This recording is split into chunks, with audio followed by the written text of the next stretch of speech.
عیسایان اوس هم ګورې په دې عقیده کلک دي. عیسی علیه السلام د یو بادشاه سره روانه راله او یو دینی مسله کې یو بادشاه ورپسې شو. عیسی علیه السلام سره د ملګرو ته یو کوټې ته ننوت. بادشاه ورپسې کوټې ته وردننه شو. چې بادشاه کوټې ته وردننه شو یو جاسوس جاسوسي کړې وه. هغه جاسوس باندې الله داسې کړ چې د عیسی علیه السلام په شکل یې کړ او عیسی علیه السلام الله اسمان ته وخېږي. په اسمان کې اوس هم عیسی علیه السلام جمدې ناست. حضور پاک فرمایي یو حدیث نه دی بله حدیث دی په دې کې او قرآن شریف کې الله فرمایي بل رفعه الله الیه وما قتلوه وما صلبوه ولكن شبه لهم. دوی چې ورننوتل هغه سړی یې راونیو. هغه چغې والې په ما څه کوې؟ وی تا عیسی وی زه خو ستاسو هغه جاسوس یم. چغې والې خدای دې بې خو باسه ته عیسی. خلکو وی عیسی دی. بس راوینې و په سولې یې که وروستو بیا چې دوی سوچ کو هغه ملګرو ورته وي چې عیسی علیه السلام سپیرو دا نه دی. هغه خدای اسمان ته اوچت کړی دی. جامو ته نه ګوره. او که دا عیسی نو ستاسو جاسوس څه شو؟ او که دا هغه جاسوسي نو هغه عیسی علیه السلام څه شو؟ نو قرآن کې الله وایي ولکن شبه لهم په کې اشتباه پرېوته. هو دا څه شو؟ نو د عیسایانو عقیده څه ده؟ هغې دې موږ وجلی دی. نو چې ملم که او خخم که نو یو څو ورځې پس خدای پاک را جمدې که. نو چې را جمدې که نو اسمان ته وخېږو نو اوس خدای پاک پلار دی او عیسی علیه السلام د خپل پلار سره په عرش ناست دی. وایي هلکه چې د خدای زوی و نو زوی څوک وجني چې عیسی علیه السلام تاسو مړ که دنې بچ کو نه. یاره وي موږ عیسایان ډېر ګناهونه کوو. هر څوک ګناه کوي. نو وی هغه عیسی علیه السلام د خدای زوی و نو وی زمونږ دپاره کفاره کو چې به دا خپل زوی به مړ کړمه نو دې باندې به سخته تېره شي نو دا به ستاسو کفاره شي به تاسو به د ګناهونو نه خلاص یې هېڅ به هم درته نقصان نه پېښېږي. لکه یو سړی چې هغه روژه په روژه کې بیمار روژې ونه خوري او د هغې په دې پیدې ورکړي دا روژو نه خلاص نو تاسو د ګناه نه خلاص شوئ. ستاسو په ګناهونو کې ما هغه خپل زوی چې دی نو هغه مړ کړی دی هم کفاره کړی دی. العیاذ بالله. دا څه عقیده د مکې مشرکانو به څه سبحان دا معنا چې دغه عیسایان کوم عقیده لري. عیسی علیه السلام د خدای زوی دی. بیبي مریم یې بیبي ده. د دې نه الله پاک دی. دا عیب دی خدای پاک کې دا عیب نشته. یهودیانو به څه هغې به قالت اليهود عزیر ابن الله چې عزیر علیه السلام د خدای زوی. او د مکې مشرکانو به څه هغې به وی دا فرشتې چې دي ملایکه فرشتې وی دا د خدای لونه دي. الله قرآن شریف کې وایي ظالمانو ځان لم زامن خوښ دي او ما لم لونه خوښې کړې. چې ستاسو کې یو کس یو لوڼې پیدا شي نو څنګه یې مخ ته تور نیولي. نو سپیرو ځان لم لونه نه دي خوښې مخ هم تورې چې پیدا شي او ما لم لونه پیدا کړي دي فرشتې ستا لونه دی. زه په لونه څه کوم زما لونو ته څه حاجت دی.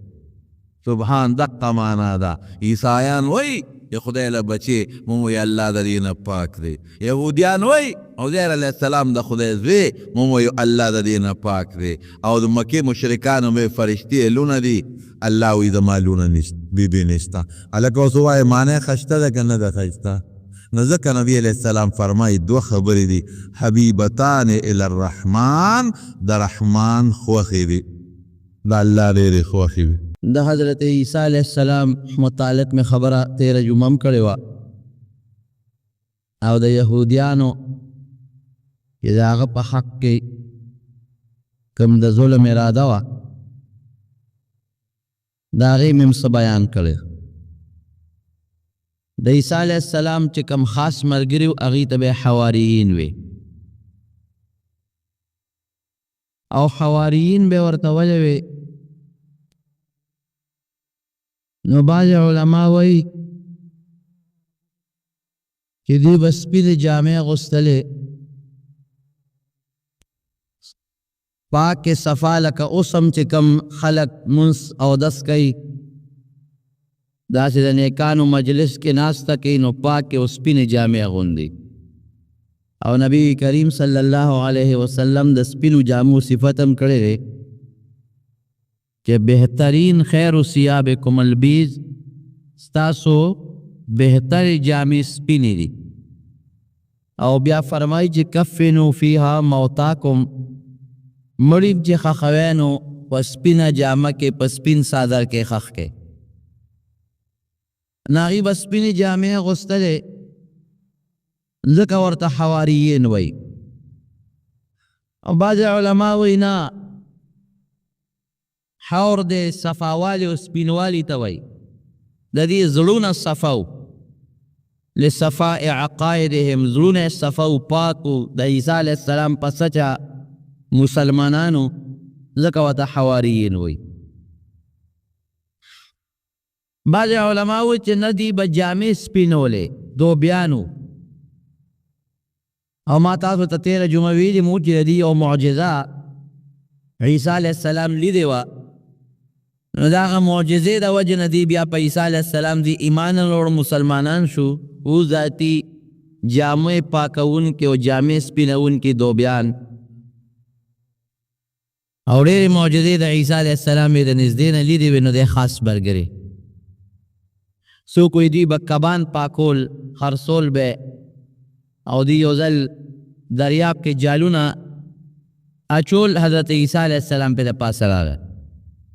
وی څه کوئ؟ وی مونږ کبان نیسو. وی د دریاب کې وغورځوئ که نه. هغوی به د داسې وکتل چې ته نابلده د کبانو د نیوو خو خپل خپل ځای نه یي، دې اوبو کې کبان نشته. راځه مونږ د کبانو خپل ځای نه دي، خپل ګودرونه دي، هغې کې کبان نیسو. وی تاسو وغورځوئ، همدلته کبان شته. بهرکیف دې ورسره کلک شوه، ملګرو وی اوبه غورځوو جالونه د هلک خو مشهور هلک دی، عیسی علیه السلام خو خلکو پیژنده، ډېرې معجزې ته ښکاره شوې وې. جالونه غورځو، چې ویې غورځول دومره کبان پکې لاندې رالل چې بیا هغوی د راوچتولو طاقت نه لره، چې دا جالونه خو م راغونډ کړل، کبان خو پکې رالل، خو دا به اوس د دریاب نه راوباسو څنګه؟ د عیسی علیه السلام د رب العالمین ښکاره معجزې ورکړې وې. نو دې حواریینو د حضرت عیسی علیه السلام دا معجزې لیدې وې. هغوی ته پته وه چې دا د الله رښتونی پیغمبر دی، ایمان یې پرې راوړی او کوم ځای ته چې به عیسی علیه السلام ګرځېده دی به ورسره و. د عیسی علیه السلام پیغمبري داسې وه چې ځای په ځای به علاقه په علاقه ګرځېده. یو ځای کې خاص اقامت نو، یو کلي کې دعوت، هغې نه بل کلي ته ځه، هغې نه بل کلي ته ځه، ځای په ځای د هر چا کور له، د هر چا بیټک له، او د هر چا حجرې له چې کوم ځای به غونډه وه دی به ورته او دعوت د دین د الله به ورکو. وی چې ځان سره به یو کنډول ګرځو، یو جام، یو کونټی او یو ګومنز. دا درې څیزونه حضرت عیسی علیه السلام سره به د جامو نه علاوه نور ځان سره هېڅ هم نه ګرځو، هر څیز نه ځان ساته. وی په دنیا کې د مسافر دغه خپل ژوند دی. او نبی علیه السلام هم فرمایي چې د دنیا مثال د یو انسان داسې دی لکه مسافر، بلکې مسافر هم نه له لارې تېرېدونکي مسافر خو بیا هم یو ځای کې دمه کوي، ځان سره یو جوړه جامې ګرځوي، نه په لاره چې یو سړی تېرېږي هېڅ ټکانې نه معلومه. نو حضرت عیسی علیه السلام هم داسې و، مسیح ورته وایي. عیسی علیه السلام ته په لاره سفر کوونکی ګرځېدونکی یو جام د اوبو دپاره او یو ګومن. یو سړی یې ولید چې هغه د لښتي نه په لپ او بل اخیستی او څکلی. اوهو ما خو جام ځان سره ګرځو چې دا پکې اوبه څکم، د جام نه بغیر خو اوبه څکلی کېږي، هغه یې وغورځو. او ګومنز دې لپاره چې دا خپل ویښته پې ګومنز کړي. په لاره تېرېدی او بل کس و، هغه په مخ لپه واچوله، مخ سره یې ووینځل، نو بیا په دې ګوتو باندې دا خپله ږیره واروله، ګوته کې دا ګوتې دې ږیره کې ورکولې او هغه یې وارول. وایي ما خو ویږه بغیر د ګومن نه ویښته نه واریږي، دا خو د ګومن نه بغیر هم د سر او د ویښته واریدل کېږي، ګومن یې ورپسې وغورځوله. دغه امسا او ضروري جامې به ورسره وي او کوڅه په کوڅه و، ځای په ځای به ګرځېده او خلکو ته به یې دعوت ورکو. حواریین یې ملګري خلکو کې ډېر زیات مشهور شوي، انتهایي زیات، ځکه چې یو انسان د الله په حکم مړی جمدی کوي، برګ مرض والا او لوند انسان دا د الله په حکم جمدی کوي. دومره شهرت یې مونتی او نوجوان 40 کالو ته عمر لا نه دی رسېدی، بل الکانه ولا رب العالمین پیغمبري ورکړې وه، ډېر لوی شهرت یې مونتی و. نو هر چا به ترې د معجزو مطالبه کوله. نو یو ځل د حواریینو د خپلو ملګرو ته یو ځای کې مطالبه وکړه، ای عیسی إذ قال الحواريون يا عيسى ابن مريم هل يستطيع ربك أن ينزل علينا مائدة من السماء وی اللہ تعالیٰ دا سے بہو کی اے عیسیٰ اللہ بدا سے ہو کی کہ دا اسمان نا تیار خوراک مونگ لنا نازل کی لگیا یو کنا تاثر خدمت کو خلق پر دعوت ورکو اللہ تا خلق بلو کہ دا پخلی نا و دا گٹے وٹے نا و دا دوبی توب نا و دا نورو قصو پیسو نا خلاص یو تیار خوراک رازی عیسیٰ علیہ السلام خو پیشو کم قوم چے معجزہ غخت دا او بیا پی ایمان ندے روڑے اگا قوم اللہ تبا کرن اسی که معجزه اغلی دا پیغمبر او چا منل نلنو اللہ نل تبا کرے کچھ غختے دا او دا غیر پاس مونا مننو بیا اغا قوم اللہ تبا کئی نو عیسیٰ علیہ السلام خو پویشو چی دا معجزه خو دیو غختا او دا خو اللہ کولی شیو بے کی او که بیان پی سوک ایمان رو لڑی یا سوک انکارو کی تبا بشی وی اتقوا اللہ ان کنتم مؤمنین که مسلمانان جیرا دی خبرو نا پریدو کے مکاوے باس اللہ دا توبہ باسے پام کاوے دا سکاوے لیکن معجزی مولی درے دی ورته سوی دی ورته وی چې نه مونږ یو مقصد دی په دې زمونږ پکې دا مقصد دی چې دا به تیار خوراک راځي یو درستخان یو خوانچه به راشي او زمونږ دپاره به هم خوشحالي وي او دا رب العالمین دپاره به هم یو نښه به یا الله یو قدرت یو نښه به او دا خلک هم غواړي د دې یو ارمان به هم پوره شي نو ممکن ده چې ډېر خلک نور هم مسلمانان شي دا معجزه وي ډېر خلک به مسلمانان شي حضرت عیسیٰ علیہ السلام مجبورک رب العالمین تا رجوع یو قوی بار صحرا تا وط میدان تا دو رکاتا نفل اپرل او زلی جامع واغستی لکا دا عجزے اللہ تے سوالم قبلی پا عجزے کے قبلی شکل دا عجزے جوڑ کو جامع دا عجزے جوڑ لکلو رب العالمین تے اللہ سنے ہوا اللہم ربنا انزل علینا مائدة من السماء تكون لنا عيدا لأولنا وآخرنا وآية منك یا اللہ تعالی سوال کم اللہم ربنا گورا خلق وی عیسیٰ عیسائیان وی دے خدے لے تو کوئی دا اللہ زوی لے درو تل درو وی سبحانک هذا بہتان عظیم اگر اللہ تا سوال کی اللہم یا اللہ ربنا اے جزم پروردگارا اللہ تے سوالو کا حوالی تے شاعتو درے گے نما پا دعا امین ہوئے انزل علینا مائدتا من السماء الاسمان یو فانچرا ترا نازل دا اسمان ذکا کہ دا زمکہ دا زیزت چی من خلو دام دا اللہ دیکن اذا تپا کما خوانچا پرلت راتاو کے ورتکینے ندا خطا اللہ پیدا نکی نمونگے پیدا کولی شو پخپنا غنم یا جوار خطا اللہ دا زمکہ نریستی دا خدا اللہ قدرت و طاقت تی تبا محنت کیا رو باسی اللہ پینے دا خونستا خو اللہ دا اسمان نوین اغوارو مائدة من السماء اسمان نرا رواني وپستر دیوینو تكون لنا عيدا لأولنا وآخرنا والله زمون دا خلقو دا پارم دا خوش علی ذریعے او دا رستنو خلقو دا پارم دا خوش علی ذریعے وآیتا منک والله ستا یو قدرت یو موجزشی خلق اوینی او خلق پی ایمان روڑی موجزشی دے اللہ تے یو سوالو چی سوالی اوکو عیسیٰ علیہ السلام دی خپل قوم تویدیو گوری یو خبر کون موجزہ برازی خو کب دا دی موجزی سرم دا اللہ دا قدرت نے انکارو کو اللہ ذوالجلال پخپلا فرمائلی قرآن حکیم کے اللہ فرمائلو وی کتاب نازلوم او کدا دی سرم دوی انکارو کو لأعذبنهم عذابا لا اعذبه احدا من العالمین دا سے سزا بورکم چی مخلوق دا خدای لبا میں پزمکا دا سے سزا جتنی ورکلی گوریت پوئے کا پا مخلوق دا اللہ لبا میں دا سے دا عبرت سزا چالم نی ورکر کدیر چا بیاور پویک بس بینا بس ایمان با خام خوابا دا موجزہ زمونگا اللہ تا سوالو کا اخکارش دے اوپن یہ رب العالمین پا حضور کے دعاو پرلا ہوئی چے یا سپین اوریا زرالا اگا سپین اوریا ضرور راسکا تکے دلو دا طول حواریین او دا عیسیٰ علیہ السلام مرگری او چې څومره مسلمانانو داسې تماشګیر راغلل ټول ورته اوس ولاړ دي په تماشا تکه سپینه مزېداره خشته وریځ راغلې او غونډه وغیره کوزېږي راښکته کېږي راښکته کېږي راښکته کېږي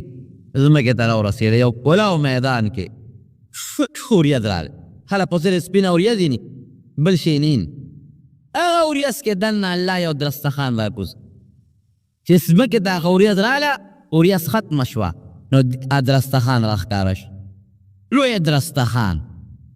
او په هغې درستخان د پاسه خوراکونه پراته دي او بیا پې د پاسه یو بل درستخان پروت دی لکه څوک میلمه له په خوانچه کې څه شی راوړي د پاسه پې یو بل درستخان پروت دی چې خوراک پې پټ و حضرت عیسی علیه السلام فورا الله ته په سجده پرېوت د رب العالمین شکریه ادا او ویم ژړل چې الله زه ستا شکر ادا کوم زما سوال دې قبول کو یو لویه معجزه دې راښکاره کړه الله دا معجزه د ما د قوم او د خلکو د بربادۍ او د هلاکت ذریعه مه ګرځوه ویې ژړل اعلان یې وکړو وی ستاسو سوال قبول شو الله د اسمان نه درته خوانتیا راکوزه کړه خو ګورې شرط پکې دی چې مالدار به دا نه خوري غریبانان به خوري او خصوصا هغه خلک چې هغه بیماران یې رنځوران یې هغه خلک به مخکې کوي ړومبې به یې هغوی خوري دا روغ به خو مالدار به یې نه خوري صرف غریب به یې خوري دې شرط مخکې نه مالدارو سره یې مالدار ورته ویلي چې نه زموږ په هر څه پوره دي دا معجزه راښکاره کړه چې دا غریبانان یې وخوري زموږ دا نوکران او دا چاکران یې وخوري ځان به یې بیا دا شرط یې ورسره مخکې تړلو وی راځئ دا ټول غریب یې ورته یو ځای کړی چې څومره بیماران و دی ورته یو ځای کړی دې خو خلک خوشحاله وی خورئ وی نه د الله رسوله لومبې به پې شورو تکې وی په مې مه خورئ وی نه لومبې شورو به پې تکې درستخان نه هغه سر لرې که هغه کپړه او داسې خوشبویي ترې لاړ داسې خوشبویي چې په مخ د ځمکه داسې خوشبویي چېرته بچا نه و محسوس کړي اعلی ښکلې بړاسو خوشبویي او بیا چې وکتل څو پکې یو کب و پکې یو مایې ټول درستخان د سر نه تر ویخه پورې یو رویت شوی کب دا مینځ کې پروت دی او ګیر چاپېره چې په دغه علاقه کې کوم قسم ترکارۍ او خوراکونو د هغې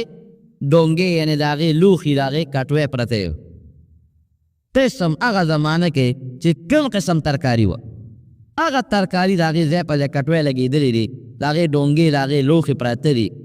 او ورسره میوې هغه زمانه کې بې موسمه میوې چې څومره وې هغه میوې ته ګیر چاپېره پرتې دي تر دې حده پورې زمونږ کتابونه لیکي چې سرکه اچارونه خواږه یعنې کوم نعمت چې د رب العالمین و د هغه ټولو نعمتونو نه دسترخوان ډک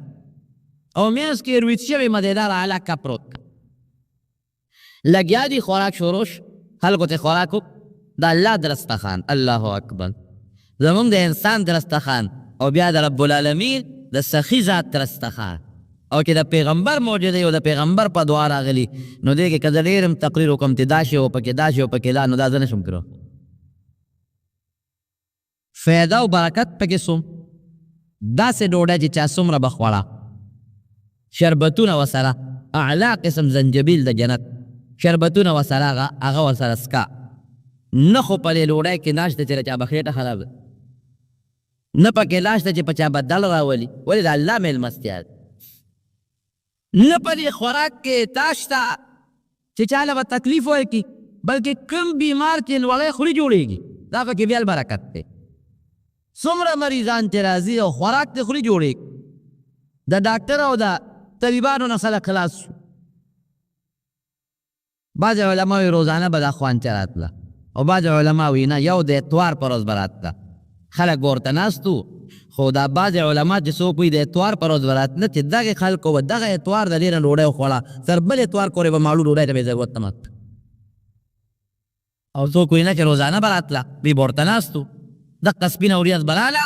او د هغې په میاس کې به خوانچه راښکاره شوه او حضرت عیسی علیه السلام به ته هغه د پاسه کپړه لرې کړه او لاندې به پکې هغه روید شوی کب او ګیر چاپېره قسم قسم میوې به وي او د دنیا بیماران او مریضان به راتل خوراک به یې کو جوړېدل به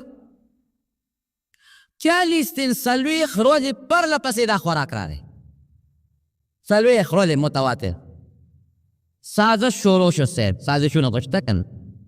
ړومبی هغه مالدارو سازش شروع کو هو دا ولې هغوی د تکلیف و هغوی خو دا وي چې زمونږ دا نوکران او چاکران دي دا کار به مونږ له کوي او ډوډۍ به د عیسی علیه السلام خوري ډوډۍ به د خدای د عیسی علیه السلام به وخوري او کار به مونږ له کوي هغوی چې تیار او منتابي د خانانو کار کوس لیونیانو چې بیا کارونه کو لاړل کورونو کې ډډې وویل یا لکه زمونږ کا بل کار کوم ډوډۍ له خلک کارونه کوي ډوډۍ مونږ ته د جنت په تیاره میلاویږي په تاسو څه کې چې دسخه ټوکړه موکړه به ته راکې تیارې میوې او صاحب د خان نه د هغوی خوراک مزېدار شو ولې د جنت خوراک دی او قسم قسم میوې دي او چې دا میوې دي ورته کېښودې او د جنت خوراک دی او پکې بیمارتیا هم نشته او روغ صحت پکې شته نه چا کار سره چې پر دې خدمتونه لوړای لپاره هغې ویل دا څه په مصیبت اورېده د مونږ چې کوم نوکرانو کوم زمیندار و کوم کار به راله کوو نو دا کارونه به راله څوک دی اخوا حکیمانو ډاکټرانو غوبل جوړ هغوی بوک هړتال شروع چې زمونږ قصه ختمه په خرابه شي پلې د دوی ګټه خو په دې کې چې څومره خلک نه جوړ نو دوکان روان اوس خلک جوړ شو او زمانه چا وه زمانه د حکمت او د طب د هغه لویو لویو بلاګانو چې هغه د زمانې لوی لوی فیثاغورس او دغه خلک چې د طب لوی لوی کتابونه لیکلي او د دنیا خلک به هغوی ته راتله د هغې خلک په دور او زمانه ده ارسطو ارسطاطالیس تاسو ارسطو نوم به اورېدلي په طب کې دغه زمانه او دغه دور دی هغې وی هو دا عیسی علیه السلام د مونږ رزق کې ګوتې ووهلې دا دې څوک کړل مونږ له اوس څوک راځي نه ټول خلک ستا په ډوډۍ جوړېږي نو مونږ خو دوکانونه دغه تش په کورسو ناست یو مونږ له څوک چېرته راځي هغې ځان له غم جوړ کړو او لویه پراپیګنډه جوړه کړه هذا سحر مبین دا خو جادو دی دوکه ده سحر دی دا څه کوې د تیارې به بلد سي سبا به دا رزق لي بیا به هم کار ته ډډې نه لګي څه کوې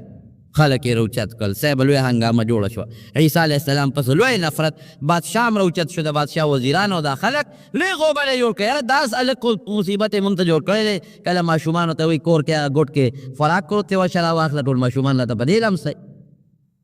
کله دا شی کوي کله هغه شی کوي دا څنګه مسله جوړه شوله بس عیسی علیه السلام په پوه شو بیا دومره ظالمان دا د یهودو ګورې ښه دا ټوله خبره مې همدې دپاره شروع کړې ده دا سازشیان ټول یهودیان یهود د زمانې تر دغه وخت کې بل مذهب نو یهودیانو او عیسی علیه السلام پکې راغې دغه حواریین د عیسی علیه السلام ملګري د عیسایه باقي چې څومره ټول یهودیان دوی پراپیګنډه جوړه کړه بادشاه ته وایي دا عیسی علیه السلام وجد پکړ د وطن خلاصول پکار دا خو به سبا بادشاه سلامت ستا فوج چې هم څوک نوکري نه کوي ستا پولیس کې به هم څوک نوکري نه کوي ستا خدمت به هم څوک نه کوي لکه تیاره ډوډۍ ورته ملاوېږي سبا به ورته دا پیغمبر دې د جامع بندوبست هم وکړي دا هر څه به راته نظام ټول مفلوج شي دا به څه کوو چې کومو خلکو په هغه ځای د عیسی علیه السلام مقابله شروع کړه الله ویلو کنه لاعذبهم عذابا لا اعذبه څنګه دی احدا من العالمین داسې سزا به ورکم چې په مخ د ځمکه به مې ګورې بیا چا نه ورکړې هغه سزا څه وه د عبرت سزا هغه دا وه چې الله ټول خنزیران کړل سوران او خنزیرات دی شکلونه یې بدل شي تو تاریخ لیکي سترګو نه وې اوف کې به دی اواز به چا ورکه فلان کې د فلان کې زوی نو سر به یې وړقه یو سور به پکې سر وړقه بل به اواز ورکه روړ به وله راغې فلان کې د فلان کې زوی بل سور به سر وړقه چې دا خوندې خبرې نه شوې کولی شکل د سور ګرځېدل د تور څرمن د سور د خنزیر ګوره خنزیر په دې ټولو حیواناتو کې ډېر ګنده او پلیت حیوان دی لکه خو الله حرام کړی د خنزیر خوراک سره ګندګي انسان جودس مات کی او انسان ته پاسی خنزیر راشي مکه ګندګي وخوري خوراک یې ګندګي ده ځکه خو الله نجس حرام د خنزیر ټول خنزیران شو اور ولې په ټول مردار شو کم قوم چې مسخ شوی دی او شکل یې بدل شوی دی اوو ورځو کې در هغه مردار شوي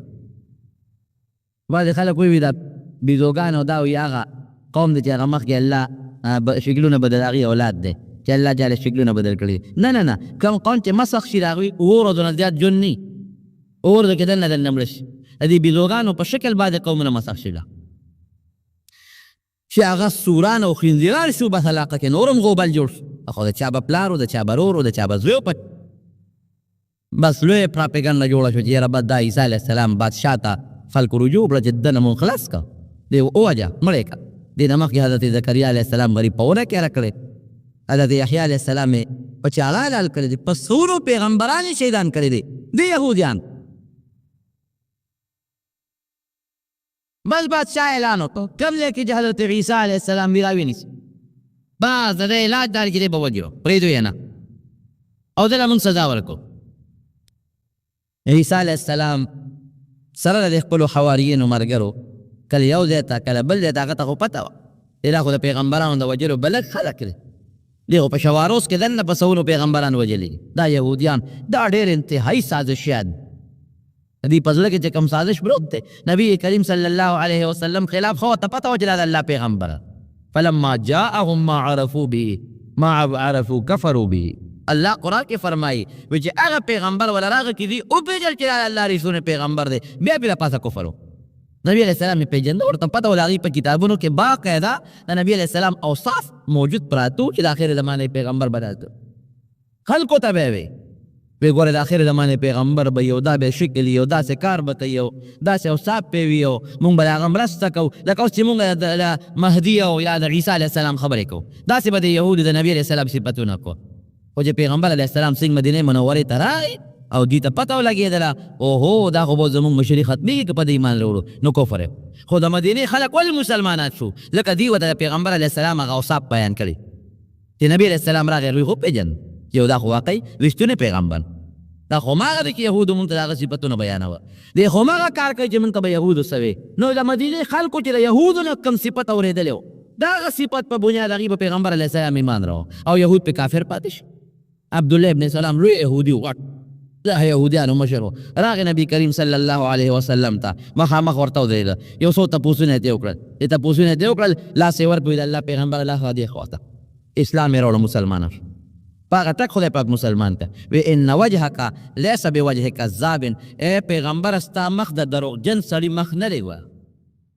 تو ماغه پیغمبر چې زموږ په کتابونو کې د آخر زمانې د پیغمبر کوم صفت ذکر او ماغه خو د الله رسوله داسې کار وکړه چې یهودو له لاړ شه زه به ځان پټ کړم غږ به نه کوې چې عبدالله ابن سلام مسلمان شوی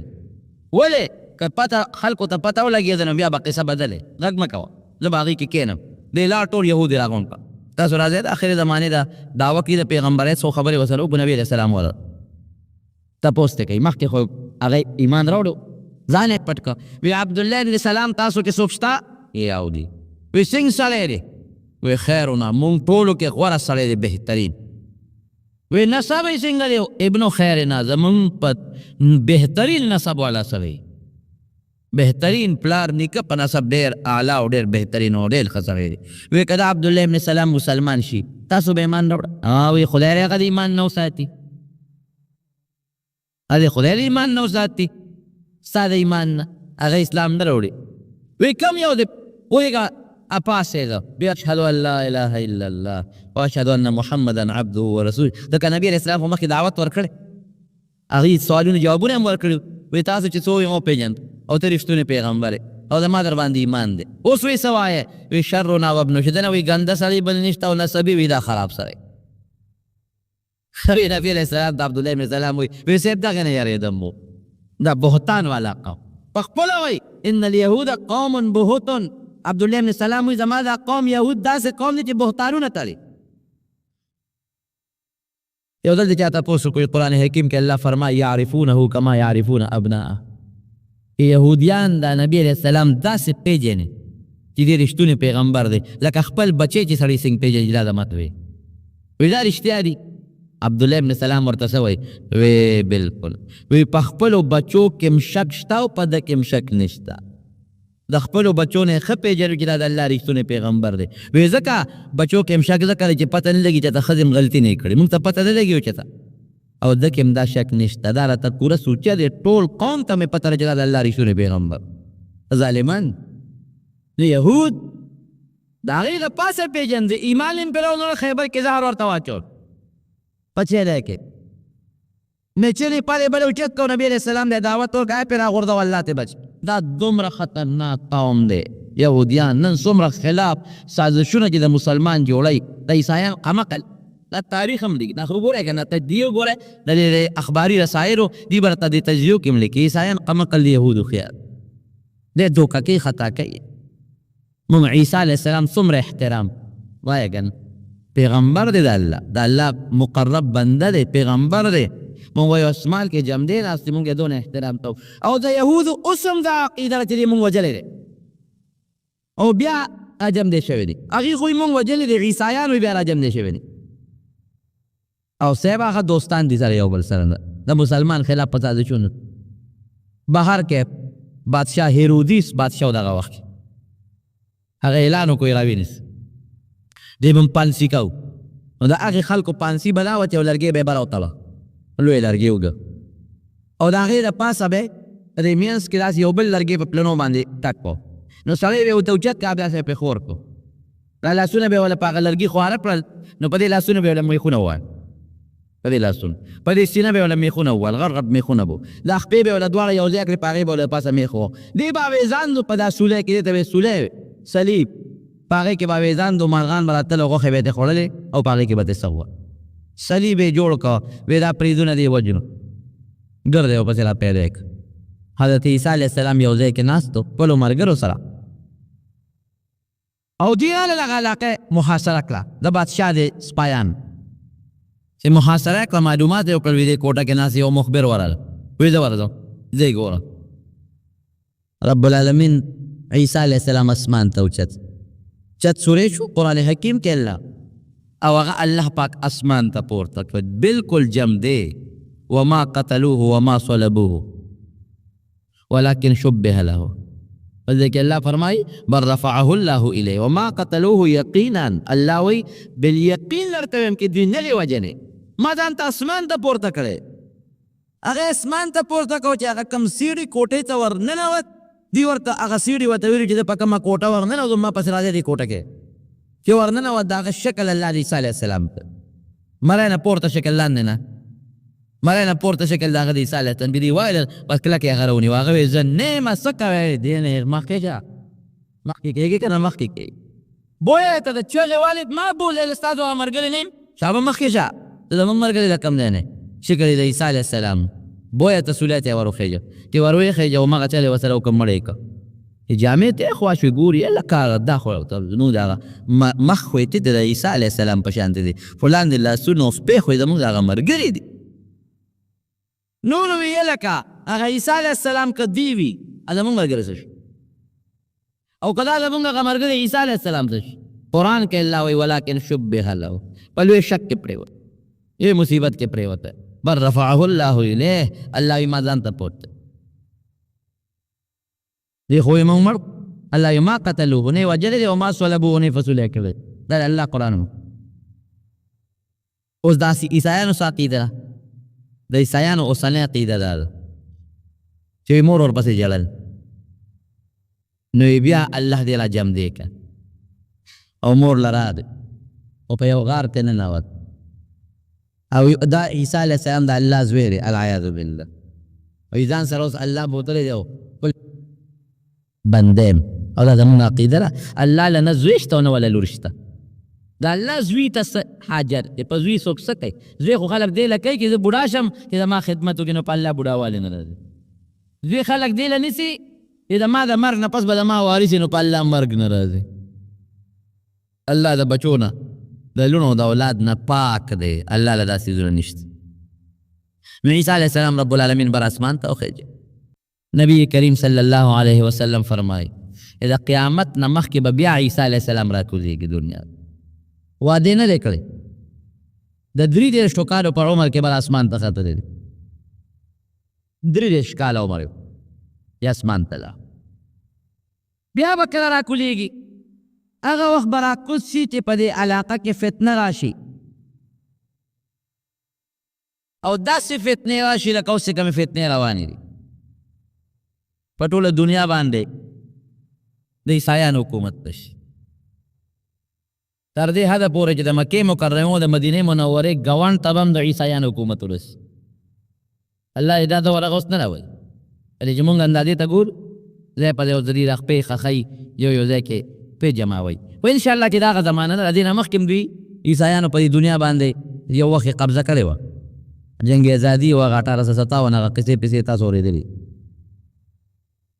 لیکن الله بیا خپې وویستې او دا دوی کوشش دی یو وخت په دنیا هغه هټلر او د هغه دور او د انګریزانو پر عیسایانو په ټوله دنیا باندې د قبضې کوشش کړی پروردګار یې هغه خپې وویستلې لاړل بیا په برطانیه او په امریکې پورې محدود شو اوس بیا لګیا دي کوشش کوي انشاءالله بیا به الله خپې وباسي ټینګېږي به نه که خیر خو خیر د دوی کوشش دی دوی به راشي په دې ټوله دنیا به قبضه ونیسي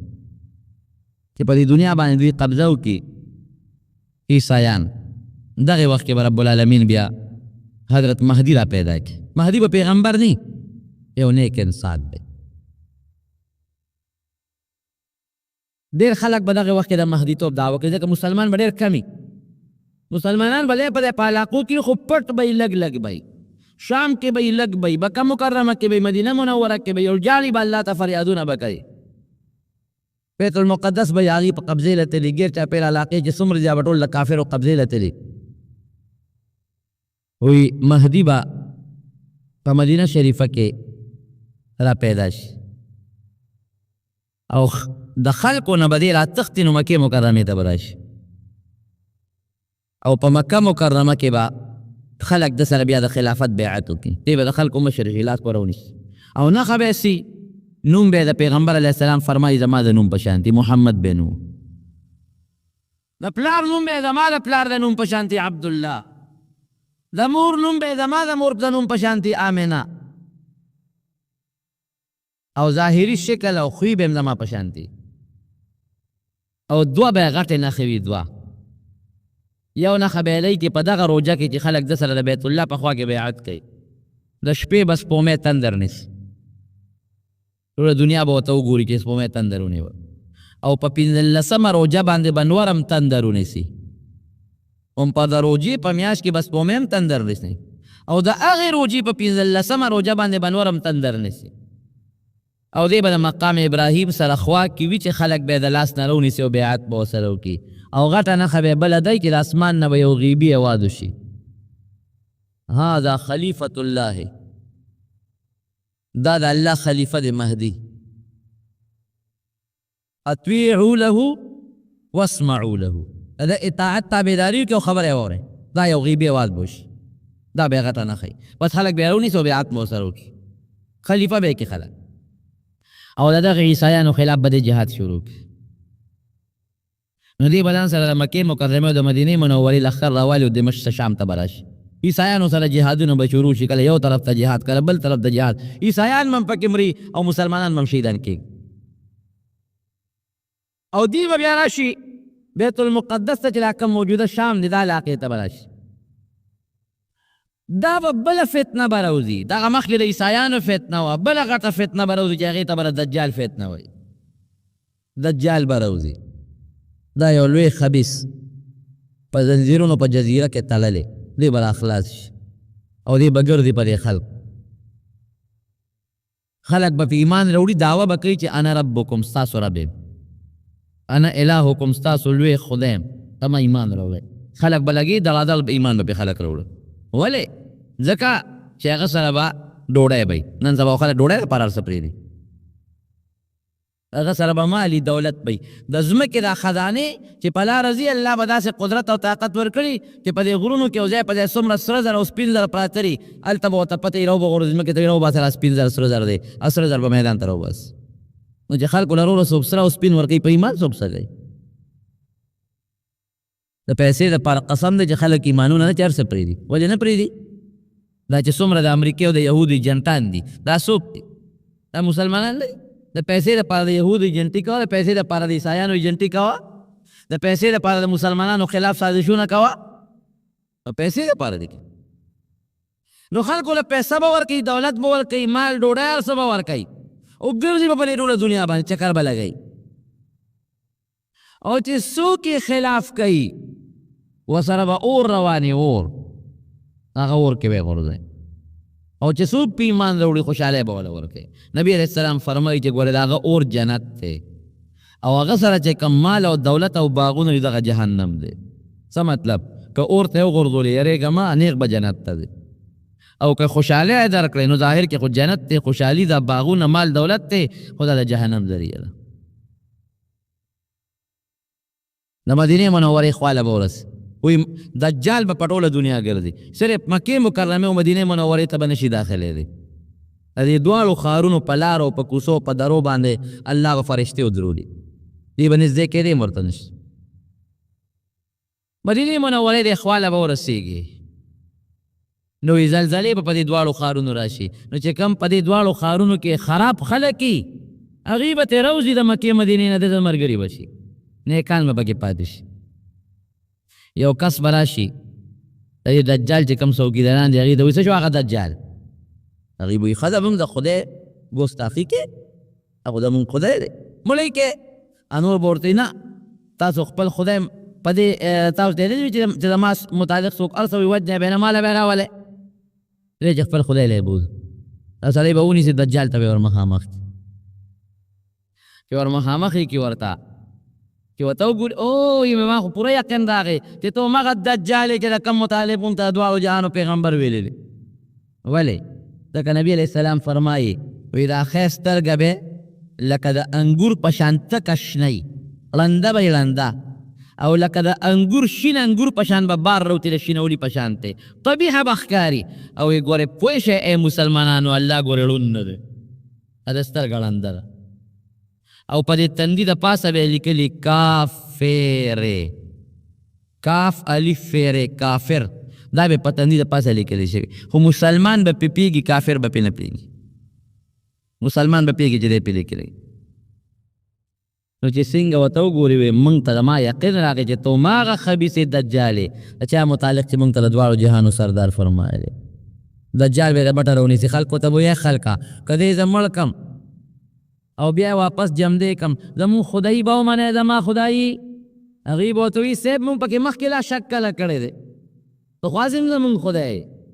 وی داسې به یې د دواړو خپونه ونیسي دغه مسلمان بنده به ونیسي او داسې به یې راکاږي نیم به یو خوا غورځوي نیم به بل خوا غورځوي مړ به شي او بیا به یې د دې وجود په دې منځ کې داسې چکر ولګوي نیم وجود هلته پروت دی نیم دې خوا پروت دی داسې به لاړ شي راشي وی مړ مې که که نه خلک به وي او صاحب وی واپس یې جمدې کړم که مې جمدې که تاسو به مه ومنئ چې زه خدای یم وی صاحب مخکې نه م منلې بیا به ورته آواز وکړي دواړه اندامونه به یو ځای شي بیا به جمدې شي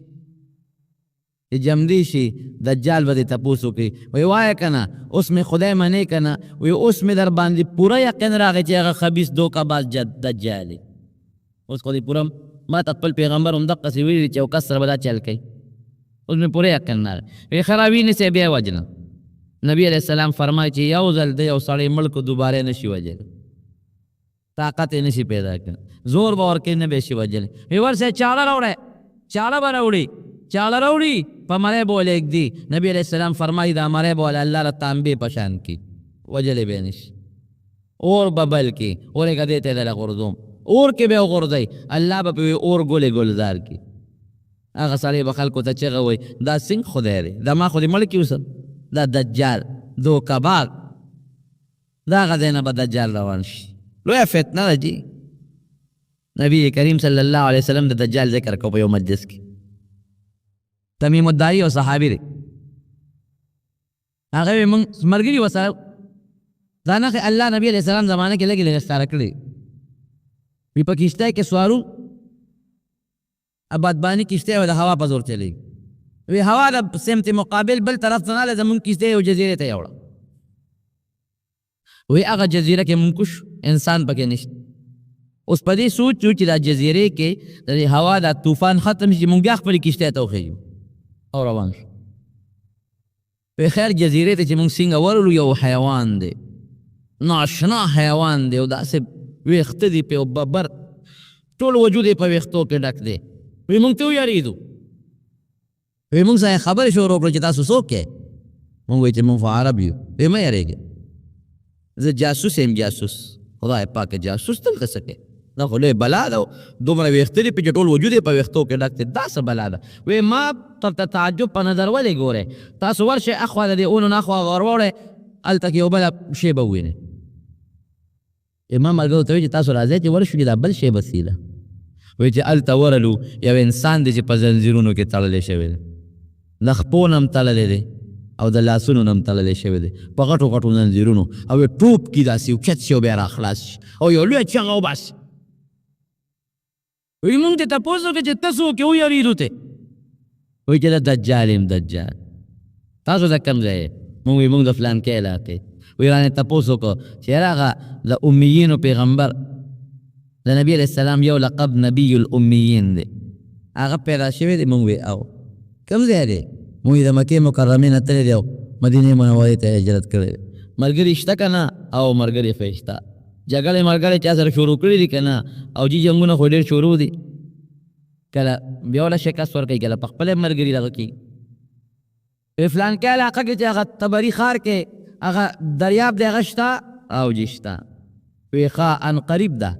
چې دغه دریاب به اوچ شي یو څاڅکې اوبه به پکې نه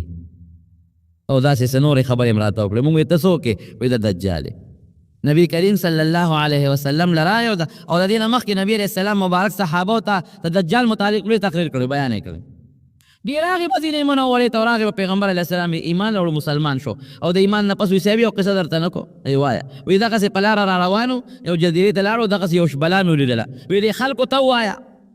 تمیم الداري هغه ټوله واقعه هغه صحابو ته بیان کړه صحابه وایي اشهد ان لک عبد الله ورسوله ځکه د الله رسول تا چې راته کومه قصه د دجال کړی و بعیني هغه خو د نه واورېدلې ده راته هغه ټوله پوره قصه وکړه مدینه منوره کې یو سړی یهودي و دا غزوی و په مدینه منوره کې علما بعض علما لیکي چې هغه سړي نه دجال جوړ شوی دی او پیغمبر علیه السلام مبارک د هغه یو باغ کې و نبي علیه السلام د هغه ملاقات له هم تللی و یعنې هغه لا هم ورغلی دی هغه چې نبی علیه السلام ورغی ځکه هغه کې هم داسې بعضې نښې وي چې خلکو چا به وي دا هغه یاره نبي علیه السلام چې د دجال متعلق خبرې کوي دا همغه دی یو ځل نبی علیه السلام ورغی تپوس ته کوي هلکه وایي ته څه یې وایي ما ته یو تخت ښکاري تخت د اوبو د پاس وی نبی علیه السلام صحابو ته وایي دا د شیطانانو تخت دی وی څه خبر دغه راځي که نه راځي وی صاحب یو خبر راله رښتیا راځي او دو دروغ راځي کله دوه رښتې یو دروغ دا خبرونه نه راځي نبی علیه السلام وفرمیل دا شیطانان دله دا واقعیت راوړي نبی کریم صلی الله علیه وسلم ورته فرمایي ما په کې یو شی پټ کړی دی راته ووایه ما څه پټ کړی دی یله کې مې څه دي نو پیغمبر علیه السلام صحابو ته وایي ما صورت دخان ورته پټ کړه صورت دخان هغه آیاتونه مې په دې کې راوستل او دلته کې مې په دې زړه کې پټ کړل ایله ما په کې څه دي دې وخت کې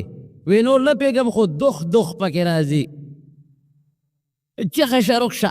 حضرت عمر فاروق رضی الله توره راوویسته وی الله رسول وجنه مې نه وی نه ګورئ که دا دجالي نو تی نشي وجلی ده د وجلو کس عیسی علیه السلام او که دجال نیولی یو بېځایه انسان وجنې بیا هغه یو معرکه کې وروسته پټ غیب شوی پته یې نه لګېدلی چې تروک شوی خو چې کومې نښې به نبي علیه السلام د دجال متعلق یادول اکثر به ده کې موجود دی نو ځکه بعضې علما وایي چې دا همغه دجال باکف دجال به راشي د هغه فتنه به په دې ټوله دنیا خوره شي د خدایه دعوه به کوي چې څه ته څوک غواړي ورکوي به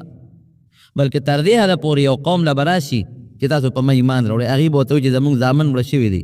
ښځه مې مړه ده که دا له جمدي کولی شي نو بیا در باندې ایمان راوړو ویې ډېره ښه اوس به یې دله جمدي کړم مقبلې ته به لاړ شي اواز به وکړي هغه خلک به جمدي نه شي خو شیطانان به د تابع وي نو شیطانان به د هغې سړي د زامن او د ښځې په شکل شي نو هغې به وایي چې دا ګوره جمدي مې کړل درنه په دې فتنه به روانې ګرځي نو دې خوا د عیسایانو فتنه دې خوا د دجال فتنه نه ده مهدي لاړ دغه ته شام ته په دې درمیان کې به رب العالمین حضرت عیسی علیه السلام راکوځي د دمشق د جامع مسجد په سپینه مناره به فرشتو نیولي او د بل اسمان نه به راکوز کړي دنیا به ورته ګوري د مازدیګر وخت به بانګ د مازدیګر به شوي چې څنګه راکوز شي نمانځه وخت به نو حضرت مهدي به ورته وي علیه السلام وی ور مخکې شه نمانځه وخت دی وی نه امامت ستاسو حق دی نبی کریم صلی الله علیه وسلم فرمایي وی زما امت له الله دومره عزت ورکړی دی چې عیسی علیه السلام په کومه ډله کې موجود وي امامت به هغه نه کوي زما امتي به یې کوي وی نه امامت ستاسو حق دی تاسو کې یو کس ور مخکې چې امامت وکړي نو د مازدیګر لومبي مونځ به په مخ د ځمکه عیسی علیه السلام په حضرت مهدي پسې وکړي عیسی علیه السلام ته بیا مهدي ور وجاړي خلک به م ورته وجاړي چې شکر دی چې راغلی مونږ خو په لوی غم اخته یو خلک ټول لاړل کافر شو چا په دجال ایمان راوړه څوک د عیسایانو ملګري شو کورونه هغوی قبضه کړه علاقې رانه هغوی قبضه کړی او دې وخت کې به دجال هم را رسېدلی شام ته وایي چې دجال خبر شي چې یو سړی د اسمان نه راکوز شوی دی ځان ته عیسی وایي به پوه شي وایي تښتي به ځکه نبي علیه السلام فرمایي چې دجال عیسی علیه السلام ته ور مخامخ شي دې به داسې ویلې کېږي لکه مالګه چې اوبو کې واچوي ویلې کېږي عیسی علیه السلام به تعاقب شروع کړي ورپسې به شي او را لاندې به کړي په نیزه به وایي مردار به کړي دجال به مړ شي خلکو ته به هغه نیزه وښیي ولیده تاسو که دجال خدای وي نو خدای څوک وجلی شي مړ مې که نه دجال چې مړ شي بیا به خلک د عیسی علیه السلام ملګرتیا شروع کړي سوچه خشته ښکلې مسلمانې به شي مهدي به دغې وخت کې وفات شي سو کوئی 7 کاله او سو کوئی 40 کاله دا به عیسی علیه السلام په دې مخ د ځمکه حکومت وکړي. بله فتنه به دغه درمیان کې راشي، یاجوج او ماجوج به راخطا شي. هم الله یو طرف ته بند کړي دي، هغوی به راشي. چې هغوی راشي د دنیا دا خلک به وجني، پرېږدي به نه، یو به م وجني بل به م وجني. او داسې به راشي، دا لوی دریاب بحیره طبریه لوی دریاب دی، په هغې کې راشي لوی دریاب دی، نو د هغې اوبو ته به ور متوجه شي. نو چې دا مخکې خلک کې د دریاب نه پورې وځي او وروستي رارسي، نو په دریاب کې به څاڅکې اوبه م ني. وروستني به ویې لکه د ځمکه باندې خو د اوبو څه نښه نښانه خو شته، لکه چې دلته اوبه وې جوړ. اب هغه نورو بلاګانو څکلي په مخ د ځمکه به هېڅوک هم پرې نه دي، ټول به م مړه کړي، یو به م پرې نه دي. او بیا به څه چلو کې، بیا به لیندې راوالي، یو بل ته به وایي وایي د ځمکې مخلوق خو مړ که، راځئ چې بره د اسمان مخلوق سره جنګ کوي، فرشتو سره او د الله مخلوق سره جنګ کوو. او عیسی علیه السلام به دغې وخت خپلو ملګرو ته وایي راځئ چې مونږ کوهي تور ته لاړ شو، د غر شاته پټ شو، ځکه دوی سره زمونږ د جنګ طاقت نشته. نو چې کوم سوچه مسلمانان د عیسی علیه السلام ملګري، دا به ټول هغه طرف ته غونډ شي. دغه علاقه به یاجوج ماجوج نه الله محفوظ کړي. یاجوج ماجوج هم دغسې انسانان دي، لنډي شکل والا نبی علیه السلام فرمایي واړه واړه قدونه یې دي، پلنې پوزې دي، غونډي مخونه یې دي او واړه واړه قدونه. زه خو چې ګورم ما ته چینیان ښکاري دغه د شکلونه، ځکه لنډی پوزې، پلنې او غونډي غونډي مخونه او د قد نه واړه، او دومره به ډېرې چې د شمېر نه به زیاتې.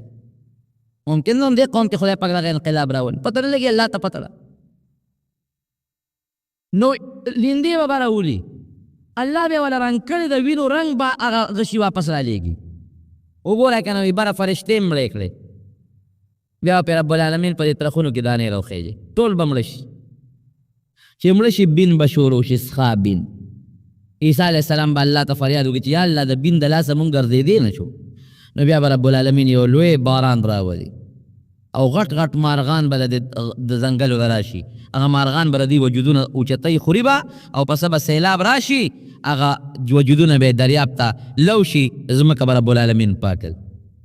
بیا به د هغې نه پس د عیسی علیه السلام حکومت په دې مخ د ځمکه قایم شي. او داسې ابادي به چې انګور به وي داسې غونچک کوي چې یو قوم ورته کینو یو غونچک به نشي خلاصولی.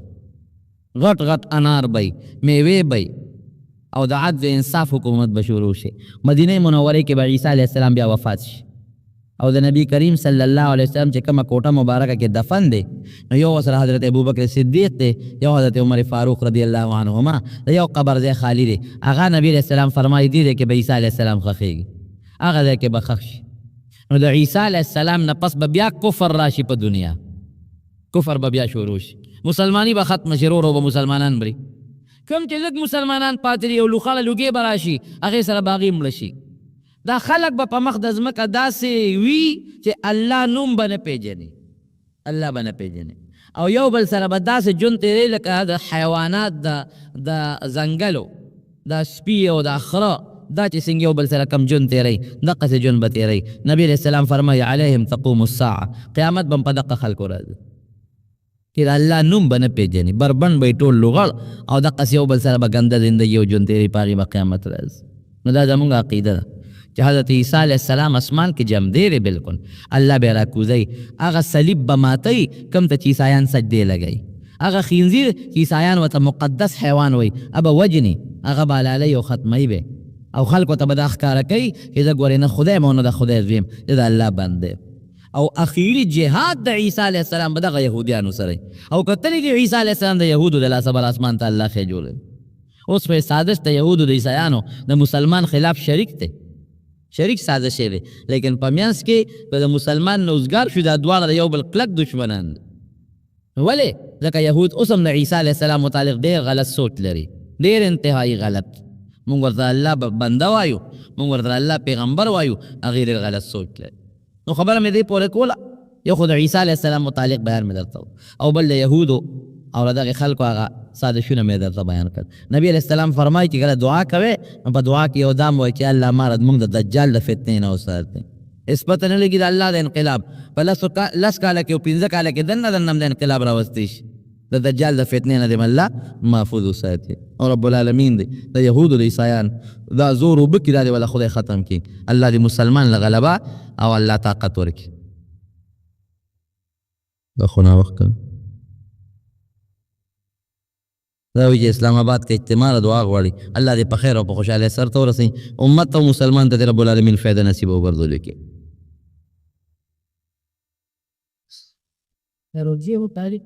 روجې متعلق په رضالو کې فیصله بلوز شوې ده د زیارت پر ورځ باندې یقینا روجه ده راتلونکې زیارت او د چهارشنبې په شپه به میاشتې ته کتې شي نو که د چهارشنبې په شپه میاشت ښکاره شوه نو د چهارشنبې به روجئ که د چهارشنبې په شپه ښکاره نه شوه د زیارت بیا یقیني روجه نه ځکه چې د ګل د شپې څوک ګواه پیدا نه شو د شوقه ده د شوقه در ګواهان د ګل پیدا نه شو د نهې ګواه د نهې په حساب د چهارشنبې یو کم دېرشه به راځي او د زیارت دغه راځي دا نو که زیارت خو چهارشنبه دېرشمه راځي نو که چهارشنبې شپې ښکاره شوه نو په چهارشنبې به شي او که نه جی زیارت یقینی ده آو جی عیدګاه کې د ګل په ورځ باندې